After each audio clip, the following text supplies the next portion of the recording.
विनम्र रहो, पोलाइट रहो हर एक चीज के लिए। जब भी आप किसी के साथ हैं व्यवहारिकता में, आप कहीं भी जाए, चाहे आप घर में रहे, चाहे आप अपनी पर्सनल लाइफ में रहे, चाहे अपनी प्रोफेशनल लाइफ में रहे, आपको हमेशा अपने आसपास वाले लोगों के साथ विनम्र रहना चाहिए।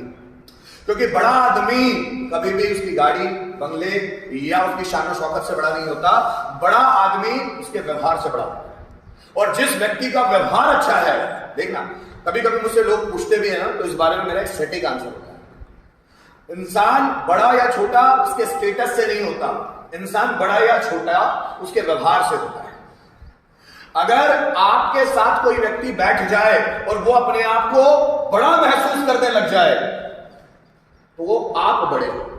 अगर आपके साथ कोई व्यक्ति बैठ जाए और वो अपने आप को बहुत छोटा महसूस कर रहा है, तो आप एक नंबर के छोटे किस्म के इंसान हैं। अगर आपके साथ कोई व्यक्ति बैठ जाए और वो बहुत लालची बन जाए, तो आप एक नंबर के लालची व्यक्ति हो। अगर आपके साथ कोई बैठ जाए और वो बहुत डरने लग जाए, तो आप एक नंबर के डरे हुए व्यक्ति हो।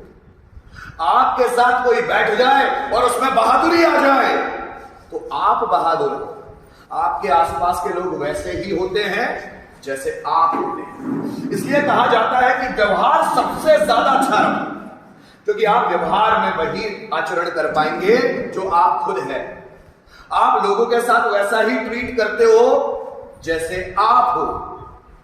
अगर आपके मन में गालियां हो तो गालियां निकलती है, अगर आपके मन में अच्छे विचार हो तो अच्छे विचार निकलते हैं, अगर आपके मन में जलन, झिड़क, देन इरिटेशन है, तो आपके मुंह से भी वही चीजें निकलती है। जो आप हो वही चीजें निकलती है। सबके साथ विनम्रता दर्शाने का मतलब यह है कि आप अंदर से विनम्र हो। हर एक व्यक्ति को विनम्र, पोलाइट होना चाहिए आसपास की सभी चीजों के लिए। किसी भी व्यक्ति के लिए, अपना हो या पराया हो, उसके लिए विनम्र रहो, पोलाइट रहो, अच्छा नेचर रहो। भूखे रहो। भूखे रहो का मतलब खाने के तौर पर नहीं कहा जा रहा। भूखे का मतलब होता है यहां पर कि चीजों को सीखने के लिए मन में भूख होना चाहिए। भूखे रहो, हर एक चीज जहां से सीखी जा सकती है उसको सीखो। कभी भी ये नहीं मुझे आता है, जैसे मैं क्लास में भी पढ़ाता हूं तो बहुत सारे स्टूडेंट्स के चेहरे ऐसे होते हैं, हमको आता है पहले से ही। अगर एक चीज पढ़ा दी गई है और उनको दोबारा वही चीज पढ़ाई जाती है तो उनको लगता है तो आता तो है। भूखे रहो, हो सकता है दूसरी बार पढ़ने से कुछ और नई जानकारी मिल जाए जो पहली बार में नहीं हुई। यह मैं अपना अनुभव किताबों के बारे में कहना चाहूंगा। जब भी आप किताबें पढ़ते हैं तो एक बुक को जब आप पहली बार पढ़ेंगे तो आपको बड़ी मुश्किल से वो 5% समझ में आती है बुक। जब उसी बुक को आप दूसरी बार पढ़ते हैं तो कुछ और परसेंट बढ़ जाता है समझ में। तीसरी बार पढ़ते हैं तो उसी बुक में से ऐसी चीजें समझ में आती है जो पहले 2 बार में समझ में नहीं आई। चौथी बार पढ़ते हो तो पिछली 3 बार में जो चीजें समझ में आई थी वो अब समझ में आती है जो समझ में नहीं आई। जैसे जैसे आप किताब को बार बार पढ़ते चले जाते हो, आपके दिमाग में उसी बुक को पढ़ने के दौरान अलग अलग थॉट्स आने लग जाते हैं, क्योंकि आपकी समझ बढ़ने लग जाती है।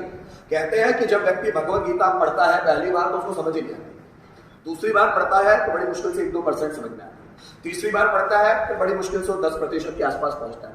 कहते हैं भगवत गीता को समझने के लिए कम से कम 8 बार पढ़ना चाहिए। 8 बार तो वो व्यक्ति के दिमाग में फिट बैठती है। कोई एक बार पढ़ के सोचे कि भगवत गीता टफ है, वो तो शुरुआत है भाई, वो तो समझ आएगी नहीं।